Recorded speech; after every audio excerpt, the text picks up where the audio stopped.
Olá! Seja muito bem-vindo, seja muito bem-vinda ao canal Literatura Sonora. Agradecemos pela preferência. Que esta experiência venha lhe proporcionar novos aprendizados. Boa audição. Dona Mônica. Capítulo 1. E, reconhecendo as boas qualidades do dito meu sobrinho Gaspar, declaro que o nomeio meu universal herdeiro, com duas condições essenciais: a primeira, deixada ao seu critério, é que há de relar os cabedais que lhe lego como os relei durante a minha vida; a segunda, cujo cumprimento precederá a execução desta parte do meu testamento, é que há de casar com minha tia Dona Mônica, senhora de altas e respeitáveis virtudes. A leitura das linhas transcritas acima e fielmente copiadas do testamento com que morreu o capitão Matias do Nascimento, no dia 2 de novembro de 1857, produziu no sobrinho Gaspar duas impressões tão profundas quão diferentes. A alma de Gaspar subiu ao sétimo céu e desceu para o último abismo. De um lance fez toda a jornada de Dante, ao invés, subindo ao paraíso e caindo de lá no derradeiro círculo do inferno onde o diabo lhe apareceu, não com as 3 cabeças que o poeta lhe dá, mas com pouco mais de 3 dentes, que tantos possuía a tia de seu tio. Não traiu, entretanto, o rosto do rapaz aquela impressão diferente, a situação pedia um ar compungido, e Gaspar estava ao nível da situação. Ouviu a leitura até o fim, levantou-se, e foi desafogar a cólera consigo mesmo. Digo a cólera porque o mancebo de quem se trata contava a morte do capitão Matias como um dos sucessos mais afortunados da vida, esperava por ele imenso tempo, na doce confiança de um legado volumoso. Em vez de simples deixa, caiu-lhe nas mãos a herança toda. O tio fora além do que ele supunha merecer, era um tio digno de um mar de lágrimas. Gaspar não tinha lágrimas, mas tinha um lenço, músculos obedientes, e toda a escala dos sentimentos nos olhos, que eram negros, rasgados e verdadeiramente bonitos. Mediante o lenço, os músculos e os olhos, pôde suprir as lágrimas e compungiu a todos pela dor que aparentemente lhe rasgava as entranhas. Tudo isto era de efeito salutar se pudesse suprimir Demônica. Mas Demônica existia, com os seus 60 anos, os seus cabelos apenas grisalhos, as suas flores no chapéu, a sua elegância de 1810. Gaspar conhecia perfeitamente o abismo a cuja beira o lançara o capricho do tio, capricho sagaz e previdente, porque dispunha as coisas para o caso em que o herdeiro recusasse adotar a condição imposta. Nesse caso, dizia o testamento, toda a herança caberia à mencionada Dona Mônica. Deus o tenha consigo! Exclamou Gaspar, sozinho no quarto. Mas não há negar que tinha tanto juízo como este chapéu de sol. Que quer dizer semelhante condição de amarrar-me à tia Mônica? Realmente, só por zombaria ou coisa análoga, suponho que estava a caçoar de mim. Este monólogo que aí fica em resumo foi interrompido pela entrada de um amigo de Gaspar, o bacharel Veloso, rapaz de 30 anos, frio, pacato, sem ilusões nem estudos. Veloso era companheiro de infância de Gaspar, seu confidente, e não poucas vezes seu mentor ao pé das calipsos de arribação. Será certo o que me disseram agora? Perguntou Veloso apertando a mão ao companheiro. Teu tio nomeou-te seu herdeiro universal. É certo. Mas com a condição de te casares com Dona Mônica. Tal qual. Se recusares, perdes tudo? Se recusar, a tia Mônica virá a ser herdeira, respondeu Gaspar passeando no quarto. Nada menos que um modo de obrigar-me a casar. Veloso sentara-se sacudindo a cinza do charuto e sorrindo da condição da herança. Houve alguns instantes de silêncio. O primeiro que o rompeu foi o bacharel. Não, disse-ele respondendo à última reflexão do amigo, não é isso. O que ele quer é deixar de Mônica sua universal herdeira. É claro que, se recusar, recebe tudo. Muito tola será se consentir em casar contigo, fazendo uma ridícula figura. Poupar-se aos comentários do mundo e receber ainda em cima 300 contos. Gaspar estacou no meio da sala. A observação de Veloso pareceu-lhe exatíssima, ao passo que a soma da herança produziu nele violentíssimo abalo. Tens razão, disse Gaspar ao cabo de alguns minutos, há de ser isso. O que ele queria era favorecer a tia Mônica, levando a minha gratidão. 2 reconhecimentos de um golpe, não era mal calculado. Gaspar arrependeu-se logo deste necrológio, em que entrava muito pouco reconhecimento. Intercalou no discurso um elogio às qualidades morais do tio, discurso interrompido por alguns apartes restritivos do bacharel, os quais apartes não eram refutados com a força que era de esperar da parte do orador. O que se podia concluir do discurso e dos apartes é que o tio Matias não passará nunca de um estimável paspalhão.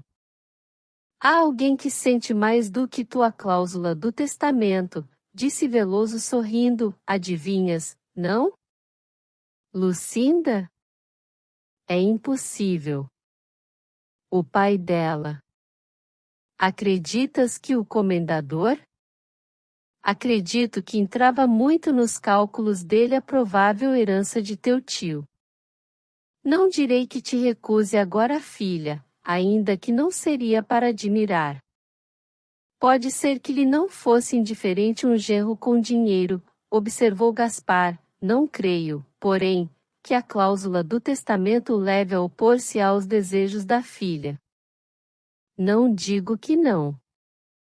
Pela tua parte estás resolvido a abrir mão da herança? Oh! De certo. Veloso levantou-se. Muito bem. Disse ele. Aprovas-me? De todo o coração, tanto mais que esperava outra coisa. Ofendes-me. Sou apenas prático, respondeu Veloso sorrindo. Eu creio pouco no desinteresse, sobretudo ao pé de 300 contos. Vejo que és exceção, tanto melhor para ti, e para ela. Obrigado. Gaspar estendeu a mão a Veloso, que a apertou com efusão. Veio o moleque chamá-los para jantar. O jantar foi melancólico e silencioso, a presença dos criados não exigia outra coisa. Além disso, não é certo que tenham bom sabor as sopas de um deserdado. Capítulo 2. A noite foi desconsolada e triste. E tão triste como a noite foi a seguinte madrugada, que viu o nosso Gaspar de pé, com os olhos cansados de não dormir. Não era para menos o malogro da véspera. Gaspar vivia há cerca de 6 anos somente para o tio Matias, único parente seu, além de Dona Mônica, cercava-o de todas as atenções, as mesmas com que se guarda na carteira um bilhete de loteria. O tio gostava dele e dizia-o e provava-o. Era um velho bom, afável, talvez caprichoso e maníaco, mas em todo caso as boas qualidades superavam as aborrecíveis. Gaspar só lhe via o melhor lado, ao menos não dizia outra coisa. Era o seu parceiro obrigado ao gamão, o seu companheiro nos passeios que ele gostava de dar às vezes de manhã, o mais fiel agente dos seus negócios, e até o leitor obrigado dos debates parlamentares. Matias não tinha partido, não o tivera nunca, mas o seu lugar, qualquer que fosse o partido dominante, era a oposição.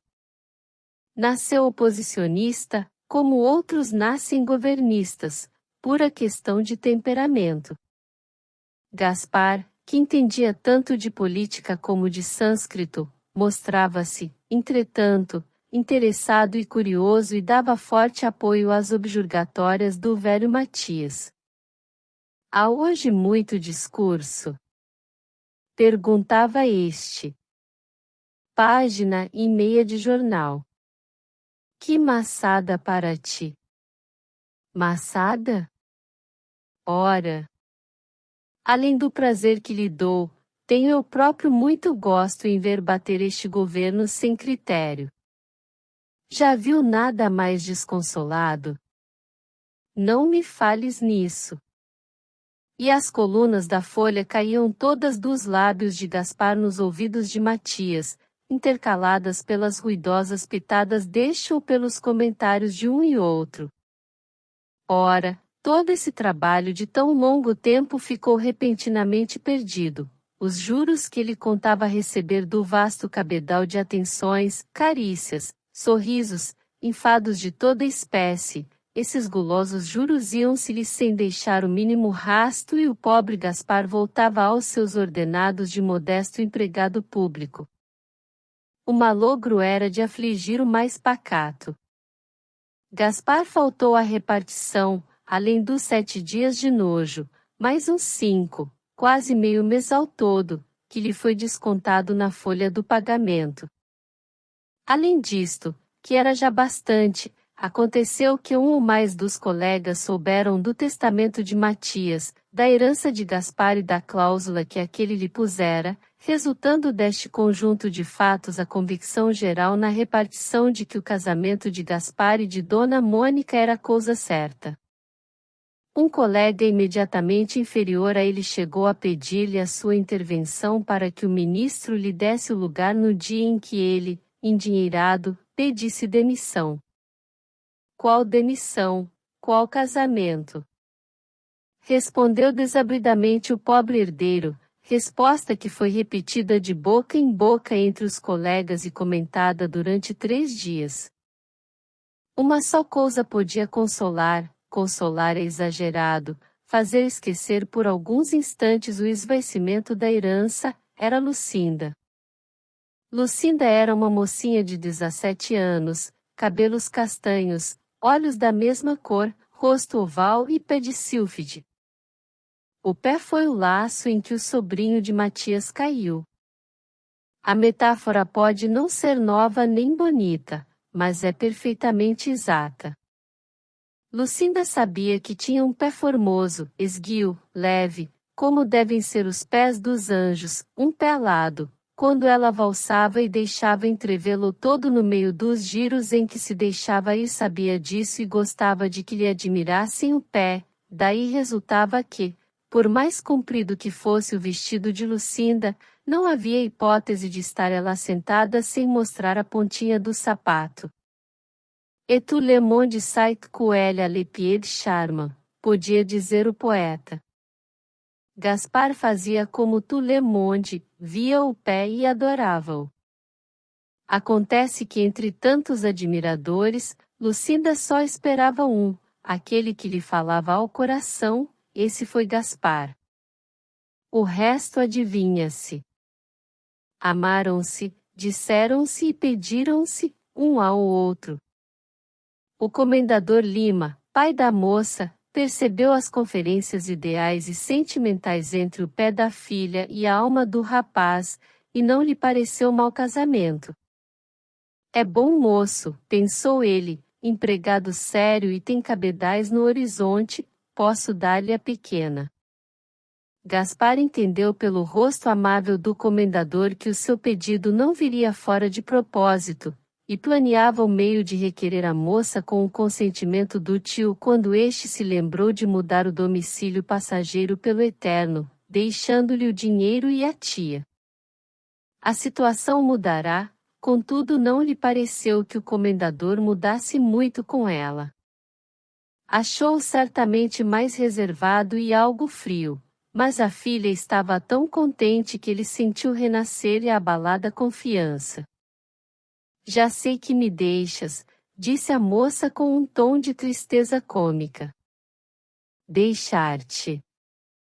Não te casas. Gaspar levantou secamente os ombros. Isso não é resposta, disse a moça.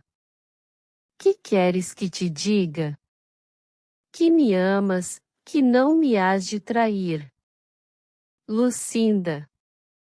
Lucinda não é resposta. Criança. Ainda menos. Pois sim, não te hei de trair. Trair por quê e por quem? Julgas-me um. A moça desatou a rir, uma risada que fazia morrer a dona Mônica, se a ouvisse e perceber a cousa, e os dois namorados passaram a falar do seu futuro.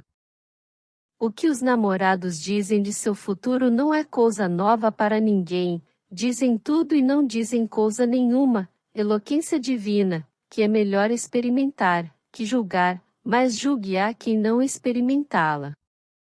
Capítulo 3. Dona Mônica soube da cláusula de testamento com viva demonstração de desagrado. A disposição pareceu-lhe zombeteira e cruel a um tempo. Não era melhor, se o sobrinho queria favorecer os seus dois parentes, repartir com eles os 300 contos? Esta foi a primeira reflexão. A segunda foi de agradecimento, porquanto a recusa da parte de Gaspar vinha constituí-la herdeira de toda a riqueza, e a cláusula testamentária redundava toda em proveito dela. Não sei se isto é interesse e egoísmo, sei que foi a reflexão de Dona Mônica. Não foi porém a última, foi apenas a segunda, a que ainda sucedeu terceira e quarta. Dona Mônica refletiu que havia no testamento uma lacuna, e era o caso em que, disposto Gaspar a desposá-la, não estivesse ela disposta a aceitar-lhe a mão. A quem pertenceria nesse caso a herança? Parece que ao rapaz, visto que não casaria por motivo independente de sua vontade. Enfim, Dona Mônica perguntou a si própria se o casamento, em tal idade, era coisa tão fora de propósito que a obrigasse a recuar.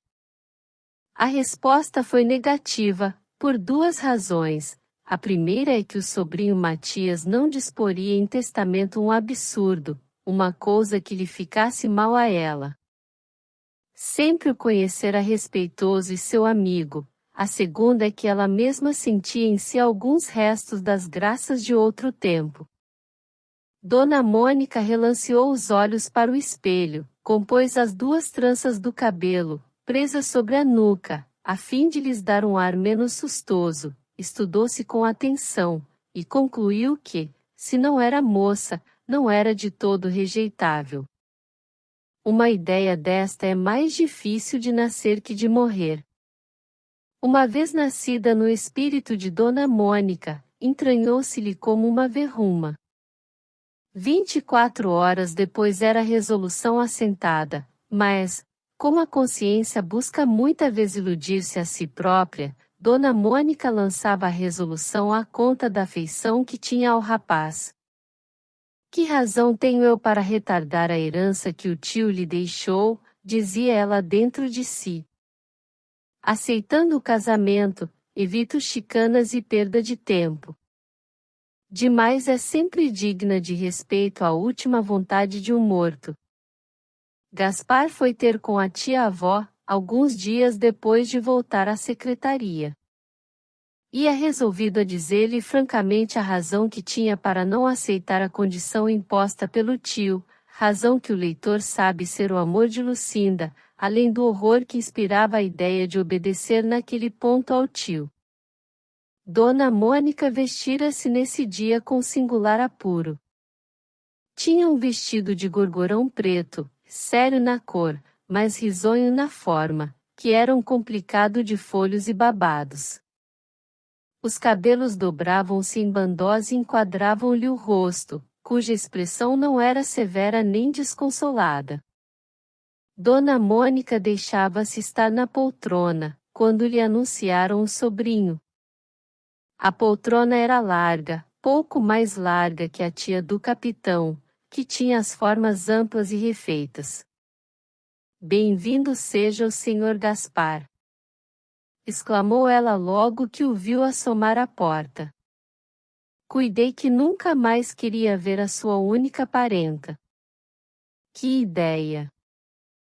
Respondeu o moço. A senhora sabe não podia haver tal esquecimento da minha parte. Disse, e, aproximando-se dela, beijou-lhe respeitosamente a mão. Dona Mônica deu-lhe com uma graça estudada, mas que lhe não ficou mal de todo. Senta-te aqui, disse ela apontando para uma cadeira que lhe ficava ao lado. Gaspar obedeceu. Apenas sentado, reconheceu que era mais fácil planear que executar. Calou-se durante algum tempo, sem saber por onde começasse. Dona Mônica veio em seu auxílio. Como vai o inventário do nosso pobre Matias? Perguntou ela. Vai andando, respondeu Gaspar escondendo um charuto que casualmente tirara da algibeira. Fuma, fuma, disse Dona Mônica sorrindo. Gaspar agradeceu e acendeu um fósforo continuando a resposta. O inventário não levará muito tempo, toda a questão será o negócio da herança. Da herança. Por quê? Perguntou Dona Mônica. Há algum herdeiro que reclame? Não há nenhum. A senhora sabe que meu tio nomeou-me seu herdeiro universal, com a condição. Sim, interrompeu Dona Mônica. Peço-lhe que acredite que eu nunca ousaria exigir da senhora um sacrifício. Eras capaz de sacrificar a herança? Perguntou Dona Mônica olhando para ele admirada. Era. Dona Mônica refletiu alguns instantes. Compreendo os teus sentimentos, e admiro o teu desinteresse. Espero contudo que me farás a justiça de crer que eu não consentiria nunca em deserdar-te. Desta vez foi Gaspar que olhou admirado para Dona Mônica. A vontade do capitão era beneficiar-nos a ambos, continuou Dona Mônica. Pareceu-lhe que o casamento correspondia às suas intenções. Não refletiu, de certo, na disparidade que há entre mim e ti, não se lembrou de que podia expor-nos um e outro aos comentários do mundo. Justamente, respondeu Gaspar. Mas o capitão morreu e não pode reparar o mal. Pela minha parte, doer-me-ia se contribuísse para que perdesses a herança. Que razão alegaria eu para fazê-lo? A tal ou qual distância entre as nossas idades, não tenho porém nenhum direito a demorar-me nessa consideração. Mas um casamento entre nós será uma formalidade necessária para receber a herança. Não tenho direito de recusar a formalidade como não teria de recusar a minha assinatura se esta fosse precisa. Ó! Minha tia! Exclamou Gaspar. O seu coração é bom, mas posso eu abusar? Não há abusar. Nunca. Nunca e sempre. São duas palavras que pedem reflexão, interrompeu Dona Mônica levantando a sua pachorra. Até outro dia. Não sou tão má como poderia supor. Adeus. Mas... Dona Mônica estendeu-lhe a mão sorrindo, e sorrindo com tanta arte, que só um dos dentes lhe apareceu. Gaspar beijou-lhe a mão, a boa velha encaminhou-se para uma das portas que davam para o interior. Gaspar ficou pasmado na sala. 2 minutos depois transpunha a porta que dava para o corredor e descia as escadas. Esta agora é melhor, pensava ele. De maneira que a velha sacrifica-se para me dar gosto? 20 minutos depois encontrou Veloso. Sabes o que me acontece? Não. Acho disposições em tia Mônica para casar comigo. Veloso encostou-se a um portal para não cair. Quando pôde recobrar a fala. Impossível. Disse ele. Parece impossível, mas é a pura verdade. De maneira que tu... Vou mandá-la ao diabo. Tais eram efetivamente as intenções de Gaspar. Durante 8 dias não voltou à casa de Dona Mônica, não tanto porque as disposições da velha o irritavam, mas porque andava tomado de terror. A cada passo parecia-lhe ver um padre, um altar, a tia e o casamento celebrado sem remissão nem agravo. Capítulo 4. Entretanto, Lucinda entrou a desanimar um pouco nas suas esperanças matrimoniais. A situação de Gaspar era pior do que antes, e, sobre ser pior, não lhe falava ele em coisa que se parecesse com casamento. Quais seriam as suas intenções, e que desilusão lhe preparava o futuro? Um dia abriu-se com ele. Ó! Descansa! Respondeu Gaspar. Serás minha ainda contra a vontade do céu. Não blasfemes. Falo-te assim, para te mostrar a resolução em que estou. E já que me falaste nisto, dir-te-ei que ainda é tempo de refletir. Bem sei que não amaste em mim os bens da fortuna, que aliás nunca tive. Contudo, é bom que vejas a situação em que me acho. A pouca esperança que podia haver de melhorar de sorte esvaeceu-se, nada tenho, além do meu trabalho. Queres-me assim mesmo? A moça lançou um olhar de indignação ao rapaz. Não me respondes? Perguntou este. Com o desprezo, era a única resposta que merecias. Exclamou Lucinda. Esta indignação da namorada foi um bálsamo suave lançado no coração do moço. Era muito melhor do que um sorriso ou um levantar de ombros, ou qualquer outra coisa menos expressiva. Perdoas-me? Disse ele. Não. Mas não ficas querendo mal? Talvez. Não digas isso. Reconheço que sou culpado, mas a intenção das minhas palavras era mais pura e inocente. Lucinda acreditou piamente na pureza da intenção do rapaz e a conversa encaminhou-se para assuntos menos ásperos, em que por enquanto os deixaremos para ir ver em que se ocupa a senhora de Mônica durante a longa ausência de Gaspar. Dona Mônica contou com extrema atenção e tal ou qual saudade os dias da ausência do sobrinho. Não tardou a zangar-se com tamanho prazo, até que um dia ergueu-se da cama com a resolução de o mandar chamar. Nesse dia a camareira de Dona Mônica pôs em atividade todos os seus talentos de ornamentista para reparar os ultrajes dos anos, e repor a boa senhora em condições menos desfavoráveis do que a pusera a natureza. 2 horas gastaram ambas no toucador, pouco menos levou ela a espartilhar-se e a vestir-se. Ao cabo de todo esse tempo dispus o ânimo para receber o esquivo sobrinho, a quem escrevera logo de manhã. Todo esse trabalho, porém, foi inútil porque o mencionado sobrinho não apareceu, e Dona Mônica teve de contentar-se com as despesas da toilette. A esquivança do sobrinho pareceu-lhe de algum modo ofensiva, duplamente ofensiva, porque ou era a sua pessoa como tia e como mulher. Como mulher é que ela sentiu mais.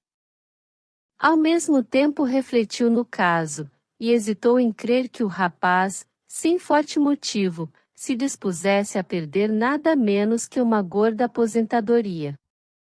Alguma coisa há de haver por força, dizia ela mordendo o lábio com despeito. E a ideia de um namoro foi a primeira que lhe acudiu ao espírito como a mais natural de todas as explicações. É isso, algum namorico, sabe Deus com que lambisgoia. Sacrifica-se por ela, sem saber o que lhe resultará de semelhante passo. Pois que se avenham. A reticência que aí fica não é minha, foi uma reticência nervosa que acometeu a pobre senhora, em forma de tosse, interrompendo o monólogo, a que deu fim a mucama trazendo-lhe a bandejinha de chá.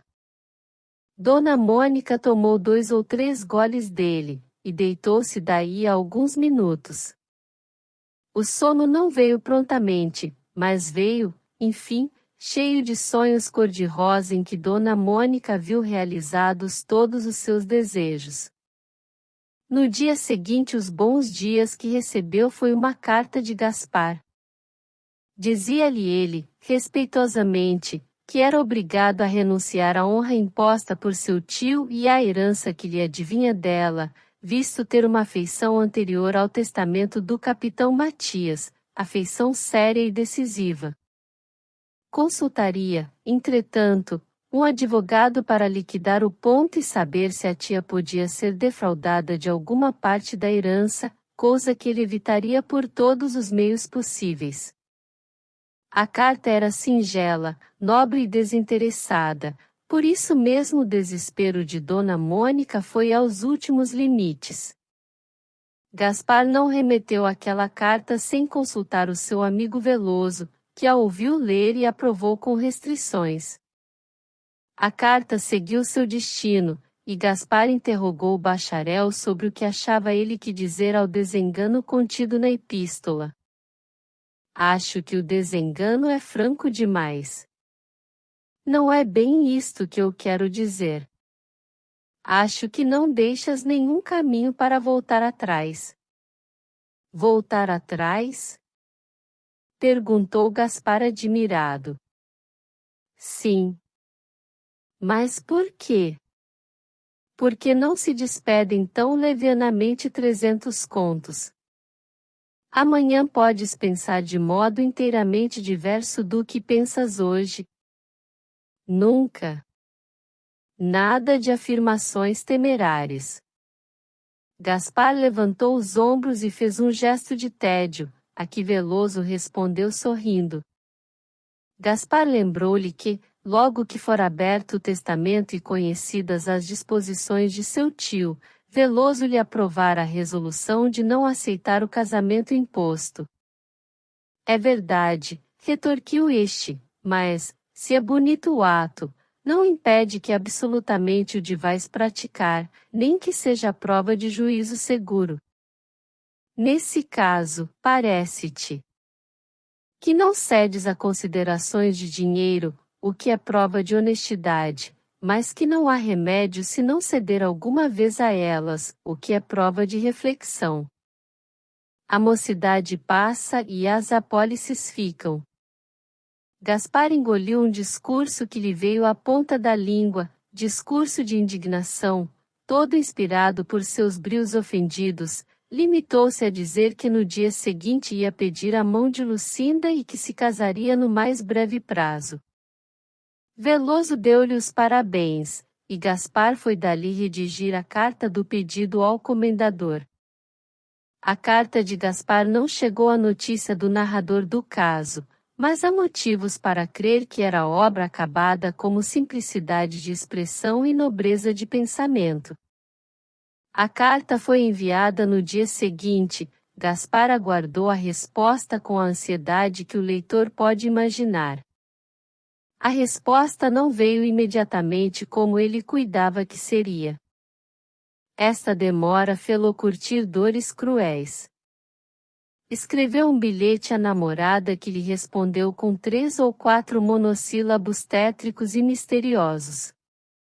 Gaspar, assustado, correu à casa do comendador, e achou-a triste, abatida e reservada. Quis indagar o que havia, mas não teve ocasião. A razão da tristeza de Lucinda foi a repreensão que o comendador lhe passou, ao ler o pedido do rapaz. Autorizaste semelhante carta? Perguntou o comendador, fuzilando-lhe os olhos de cólera. Papai. Responde. Eu. Eu que? Não sei. Sei eu, troou o comendador Lima indignado, sei que não tiveste força bastante para desanimar o pretendente. Casar. Não é mais senão casar. Com o que havia ele de sustentar casa? Provavelmente com o que esperava receber de mim? De maneira que eu ajuntei para que um peralvilho, que não tem onde cair morto, venha desfrutar o que me custou a ver? Lucinda sentiu 2 lágrimas borbulharem-lhe nos olhos e fez menção de retirar-se. O pai reteve-a para lhe dizer em termos menos desabridos que ele não desaprovava nenhuma afeição que ela tivesse, mas que a vida não se compunha só de afeições e suspiros, senão de interesses também e necessidades de toda a espécie. Esse tal Gaspar não é mau rapaz, concluiu o comendador, mas não tem posição digna de ti, nem futuro.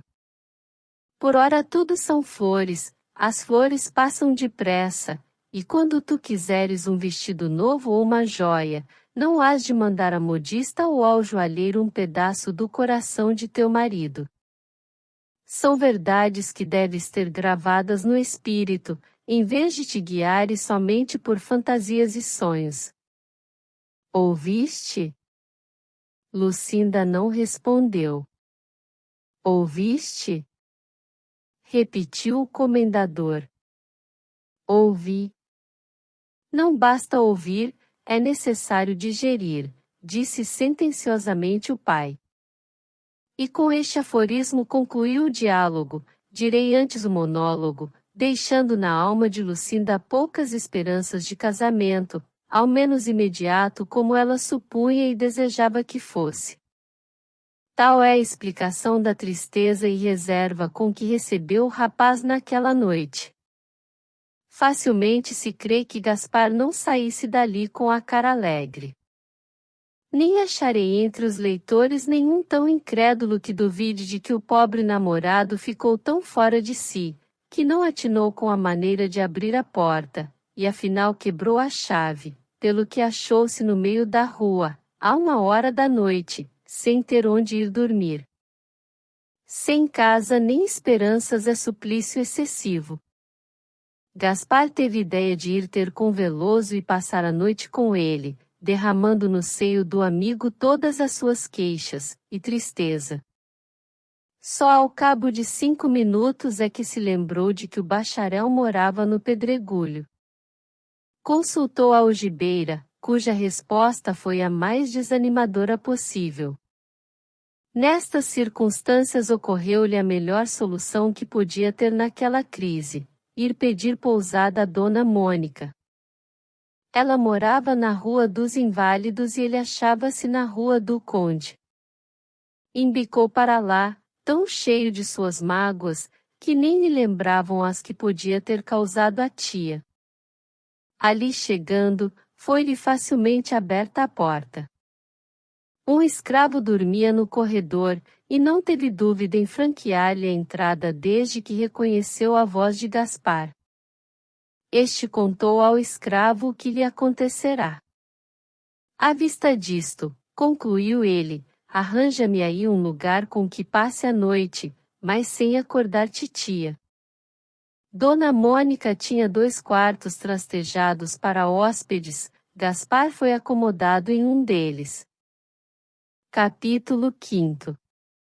A dona da casa ficou estupefacta no dia seguinte quando lhe deram conta do ocorrido. Em quaisquer outras circunstâncias, o caso lhe pareceria natural. Naquelas afigurou-se-lhe extraordinário. Ao mesmo tempo ficou singularmente satisfeita. Não o deixe sair sem almoçar, disse ela ao escravo. A ordem foi cumprida, e Gaspar viu-se obrigado a faltar à repartição porque Dona Mônica, que almoçava sempre cedo, determinou que naquele dia se alterasse o costume. Não me atrevo a dizer que o fim da boa senhora fosse aquilo mesmo, mas tinha ares disso. Verdade seja que a demora podia explicar-se pela necessidade que ela tinha de vestir-se e tocar-se convenientemente. Oh! Não preciso de explicações, disse ela quando à mesa do almoço Gaspar quis explicar-lhe a razão do incômodo que viera dar-lhe. Vieste, é quanto basta, sempre que vieres tens aqui casa e corações amigos. Gaspar agradeceu e almoçou. Almoçou triste e preocupado. Não reparou nas atenções da tia, no tom carinhoso com que ela lhe falava, na ternura que havia nos seus olhos, não reparou em nada.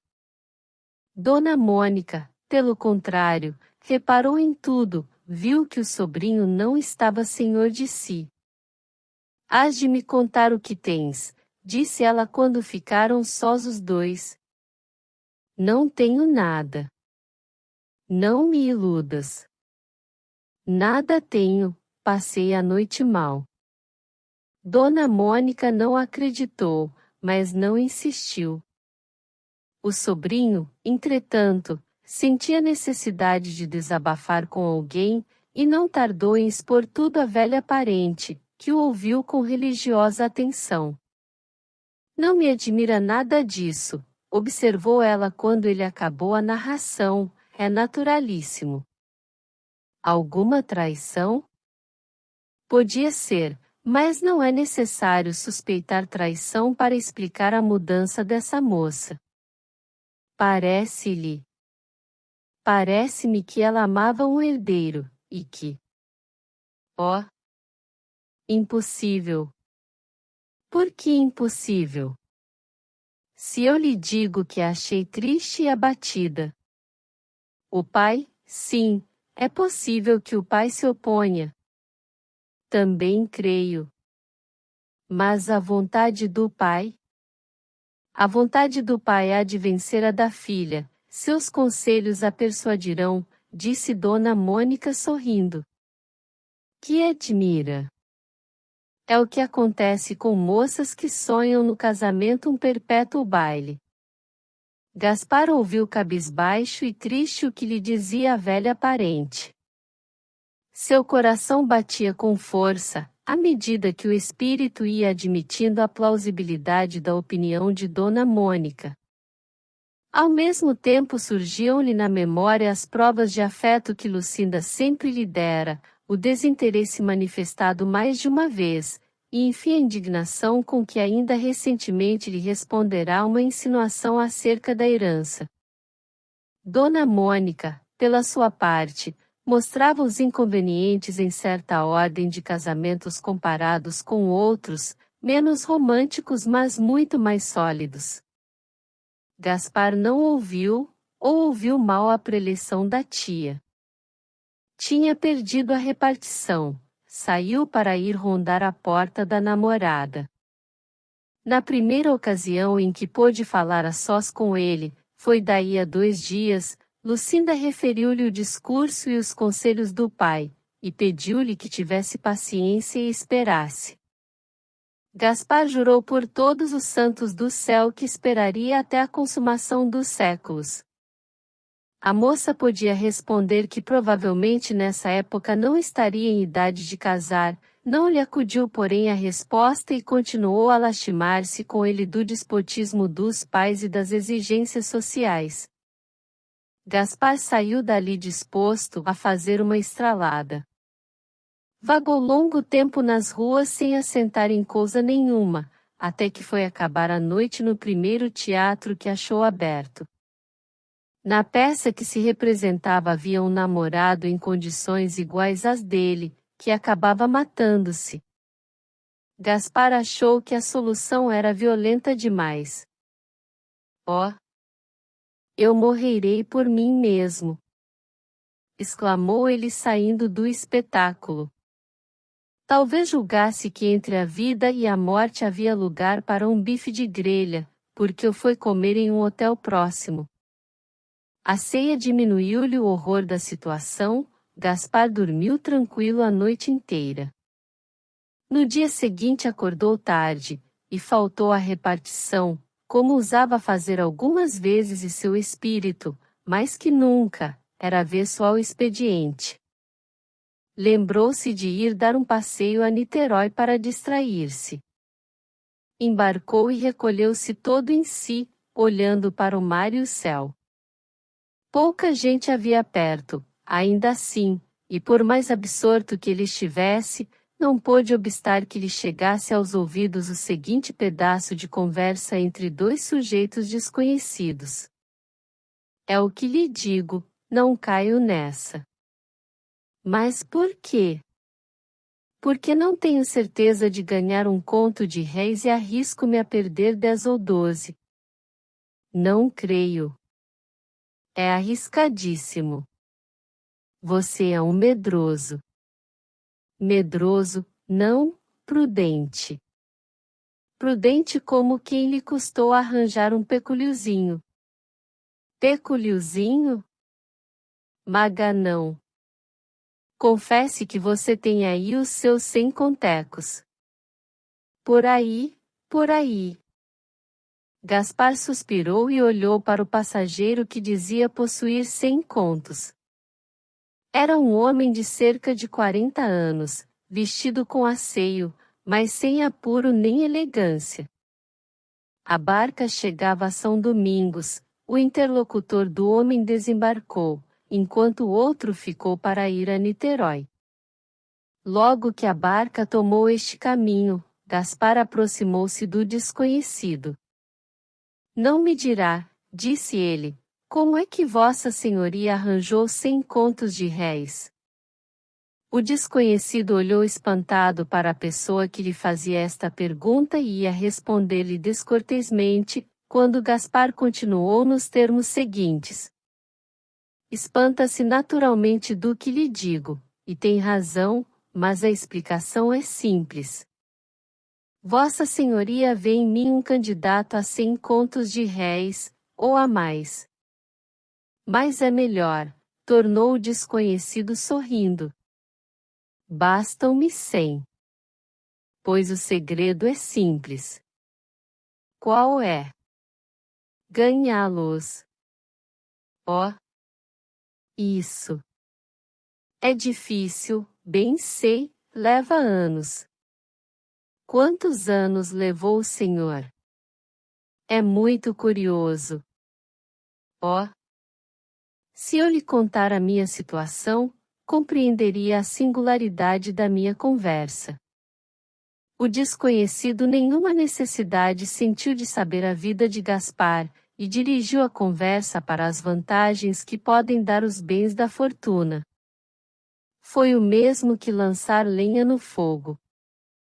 Gaspar sentiu arder em si, cada vez mais, a ambição de possuir. "Se eu lhe disser que posso ter 300 contos de réis amanhã?" Os olhos do desconhecido faiscaram. "Amanhã?" "Amanhã." "Como?" "De um modo simples, casando." Gaspar não recuou em suas confidências, referiu tudo ao desconhecido que o ouvia com religiosa atenção. "E que faz o senhor que não casa?" "Porque amo a outra pessoa, uma criatura angélica." O desconhecido olhou para Gaspar com tanta compaixão que este sentiu-se envergonhado, sem saber de quê. "Bem sei", disse ele, "que não há prudência nisto, mas o coração. O que eu queria era saber como se pudesse obter 100 contos, para depois casar com a outra? Tal qual. Não sei. A barca está a chegar e nós vamos separar-nos. Deixe-me dar-lhe um conselho, case com sua tia. Uma velha. 300 contos. Amando a outra. 300 contos. A barca chegou, o desconhecido despediu-se. Gaspar ficou só, a refletir no infinito número de homens interesseiros que há no mundo. A barca voltou daí a pouco à cidade. Gaspar viu entrar entre os passageiros um homem ainda moço pelo braço de uma senhora idosa, que ele supo ser sua mãe, mas que soube ser sua mulher quando o rapaz apresentou a um amigo. Vestiam com luxo. O marido, tendo de tirar um cartão de visita da algibeira, mostrou uma carteira recheada de dinheiro. Gaspar suspirou. Chegando à cidade foi à casa da tia. Dona Mônica achou-o ainda muito triste, e lhe disse: Vejo que amas loucamente essa moça. Queres casar com ela? Titia. Farei o mais que posso, tentarei vencer o pai. Gaspar ficou estupefato. Oh, disse-lhe consigo, eu sou indigno desta generosidade. Capítulo 6. O almoço no dia seguinte foi mais triste que de costume. Gaspar abriu os jornais para passar os olhos por eles. A primeira coisa que leu foi a sua demissão. Vociferou contra a prepotência do ministro, a cruel severidade dos usos burocráticos, a exigência descomunal do comparecimento na secretaria. É indigno! Exclamava ele. É infame! Veloso, que entrou daí a pouco, não achou tão censurável o ato do ministro, teve até a franqueza de lhe declarar que não havia outra solução, e que o primeiro que o demitira fora ele mesmo. Passada a primeira explosão, examinou Gaspar a situação em que o deixava o ato ministerial, e compreendeu, o que não era difícil, que o casamento com Lucinda era cada vez mais problemático.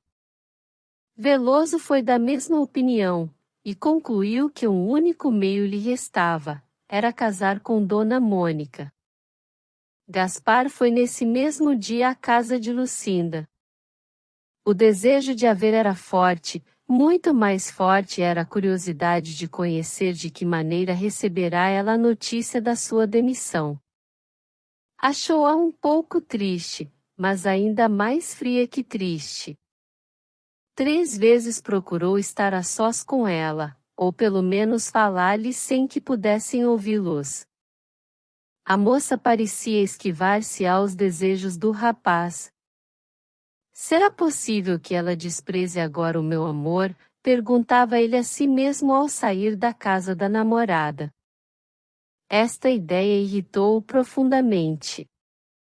Não sabendo o que pensar daquilo, resolveu escrever-lhe, e nessa mesma noite redigiu uma carta em que expunha lealmente todas as dúvidas do seu coração.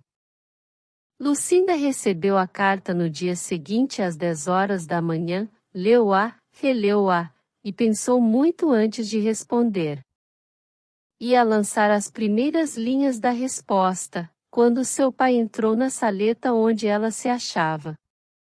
Lucinda escondeu à pressa o papel. Que é isso? É? Vamos lá, uma filha não pode ter segredos para seu pai. Aposto que é alguma carta de Gaspar?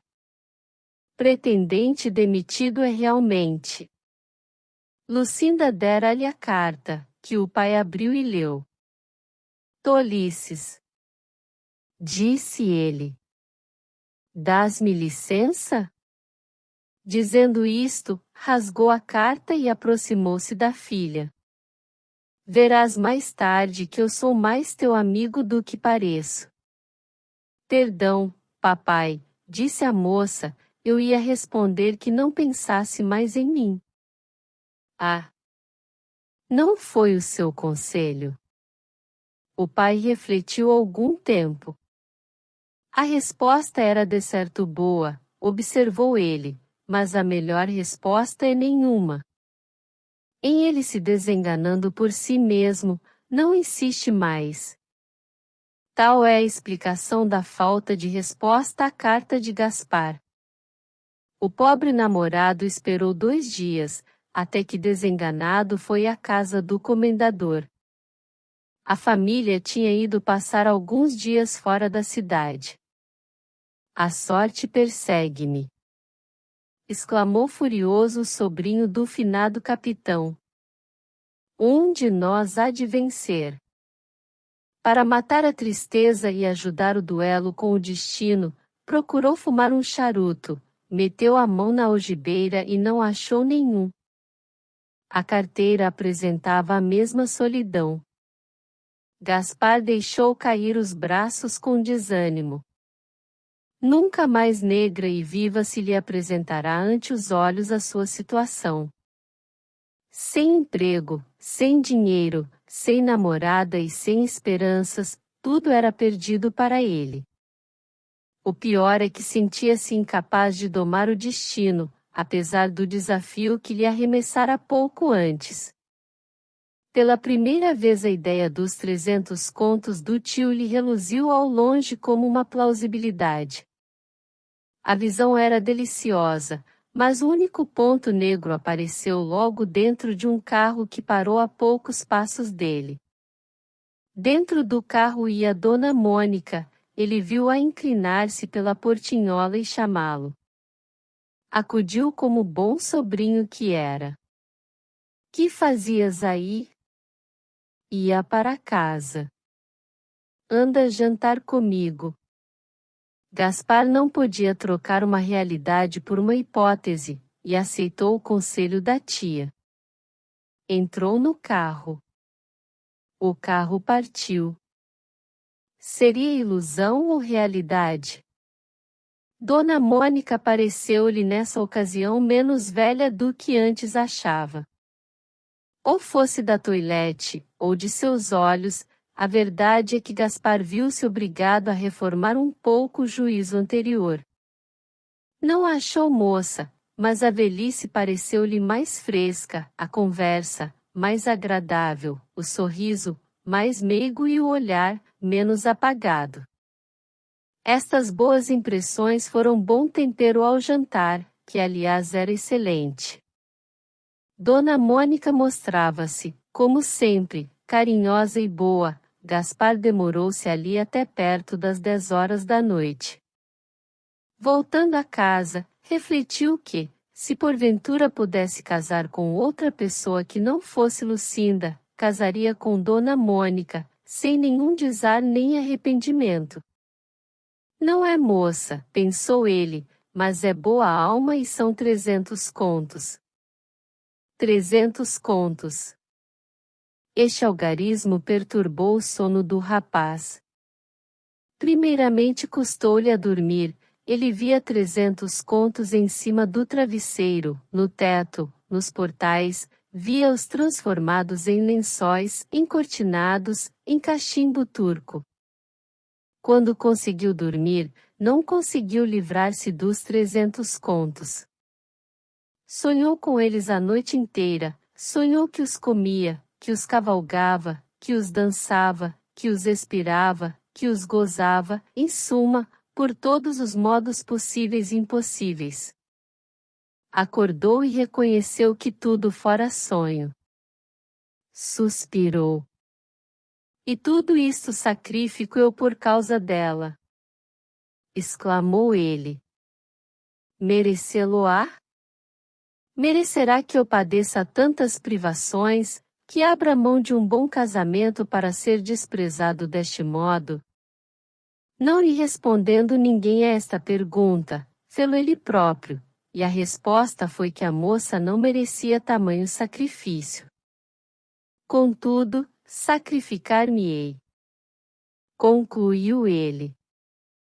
Neste ponto das reflexões recebeu uma carta da tia. Gaspar. Creio que arranjo empenho para que se te dê algum lugar muito breve, em outra secretaria. Gaspar estremeceu de prazer. Boa tia, disse ele. Ah! Como lhe tenho pago com ingratidões! A necessidade de agradecer e a conveniência de não aumentar a conta no hotel foram as duas razões que levaram o ex-empregado a ir almoçar com a tia. Dona Mônica recebeu-o com o carinho do costume, disse-lhe o que pretendia fazer para empregá-lo de novo e deixou-o nadando em reconhecimento. Ah! Minha tia! Quanto lhe devo? Nada me deves, respondeu Dona Mônica, só me deves amizade. Oh! A maior, a mais profunda, a mais santa. Dona Mônica louvou os sentimentos do sobrinho e prometeu fazer por ele tudo o que fosse possível fazer por um neto, é o que ela devia dizer, mas ficou na vaga expressão, por uma pessoa cara. A situação entrou a parecer melhor ao herdeiro do capitão. Não só havia possibilidade de um novo emprego, mas até seria este logo depois da demissão, o que de algum modo lhe reparava o mal feito aos seus créditos de funcionário laborioso e pontual. Além disso, Dona Mônica fê-lo prometer que não iria comer a outra parte. Terás sempre um talher à minha mesa, disse ela. Gaspar escreveu ainda 2 cartas a Lucinda, mas ou elas lhe não chegaram às mãos, ou a moça definitivamente não queria responder. O namorado aceitou a princípio a primeira hipótese, Veloso fê-lo acreditar na segunda. Tens razão, talvez. Sem dúvida. Mas custa-me a crer. Oh! É a coisa mais natural do mundo. A ideia de que Lucinda o tivesse esquecido, desde que lhe faltara o emprego era difícil de que a admitisse, mas afinal enraizou-se-lhe a suspeita. Se tais fossem os sentimentos dela! Exclamava ele consigo. A presença da tia fê-lo esquecer tão tristes ideias, eram horas de jantar. Gaspar sentou-se à mesa desembaraçado das preocupações amorosas. Preocupações de melhor catadura vieram sentar-se-lhe no espírito. Os eternos 300 contos recomeçaram a sua odisseia na imaginação dele. Gaspar construiu ali mesmo uma casa elegante, mobiliou-a com luxo, comprou um carro, 2 carros, contratou um feitor para lhe cuidar da chácara, deu 2 bailes, foi à Europa.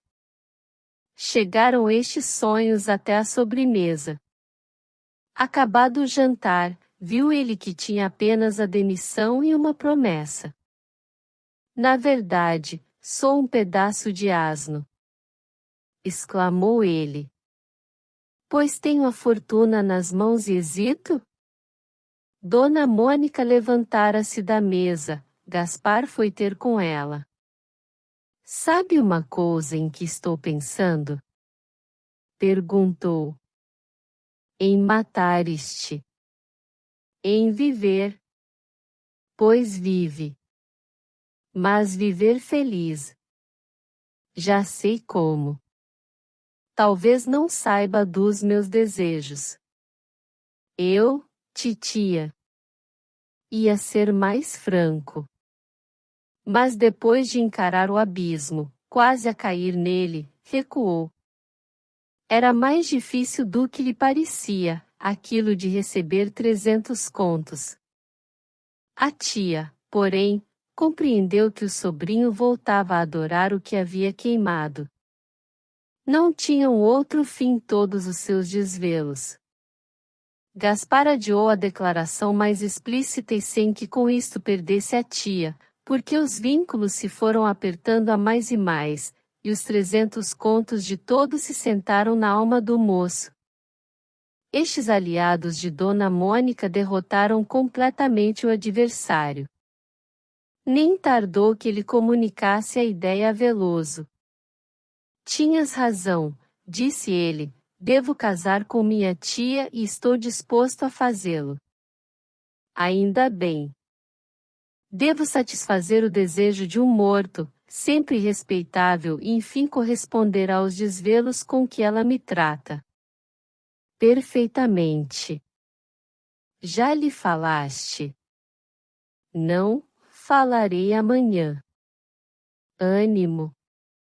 Na noite desse dia recebeu Gaspar uma carta de Lucinda, em que ela lhe dizia que o pai, vendo-a triste e abatida, e sabendo que era por amor dele, cedera da sua oposição e consentia em que eles fossem unidos. Que cara é essa tão espantada? Perguntou Veloso, que estava presente. A coisa é para espantar. O comendador cedeu. O pai de Lucinda? É verdade. Essa agora. Lê. Veloso leu a carta de Lucinda. Na verdade, o lance era inesperado. Pobre moça. Vê-se que escreve com a alma banhada em alegria. Parece que sim. Que devo fazer? Oh! Neste caso, a situação é diferente do que era há pouco. Os obstáculos da parte oposta caíram por si mesmos. Mas será de boa vontade que o comendador cede? Isso importa pouco. Receio que seja um laço. Laço? Ora essa! Exclamou Veloso sorrindo. O mais que podia ser era negar o dote à filha. Mas sempre tens esperança da parte que lhe tocar por morte do pai. Quantos filhos tem ele? 5. Uns 50 contos a cada um. Então, parece-te que devo? Sem dúvida. Veloso saiu, Gaspar ficou meditando na situação. Poupo a leitor a exposição das longas e complicadas reflexões que ele fez, bastando dizer que no dia seguinte ainda a questão estava neste pé. Devo eu desobedecer à voz de um morto? Trair a esperança de uma senhora que me estima, que me estremece? 24 horas depois estava enfim resolvida a questão. Gaspar declarou a Dona Mônica que estava disposto a casar com ela, se consentisse em dar-lhe esse prazer. A boa senhora não tinha outro desejo, contudo, foi fiel à máxima do sexo, fez-se um tanto rogada. Resolvi, disse Gaspar a Veloso logo que o encontrou depois disso. Ah! Caso-me. Com a Lucinda? Com minha tia. Veloso recuou 2 passos e esteve calado alguns instantes. Admiras-te? Admiro-te. Afinal os 300 contos. Ah! Não. Obedeço à vontade de meu tio, e não posso corresponder com ingratidão aos desvelos de uma senhora que me estima.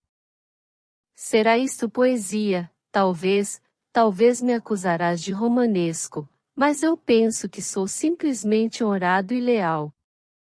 Veloso foi convidado para servir de padrinho do casamento. Aceitou o encargo, é amigo da família, e consta que deve a Gaspar uns 3 ou 4 contos de empréstimos. Lucinda chorou durante 2 dias, ficou raivosa outros 2, no quinto encetou um namoro, que acabou pelo casamento daí a 4 meses. Não era melhor que todos eles começassem por aí? Poupavam a si próprios alguns desgostos, e a mim o trabalho de lhes contar o caso. Fim. Querido ouvinte, obrigado por acompanhar a mais este vídeo. Sinta-se à vontade para avaliar o conteúdo e comentar. Se desejar, compartilhe e inscreva-se. Um grande abraço para você.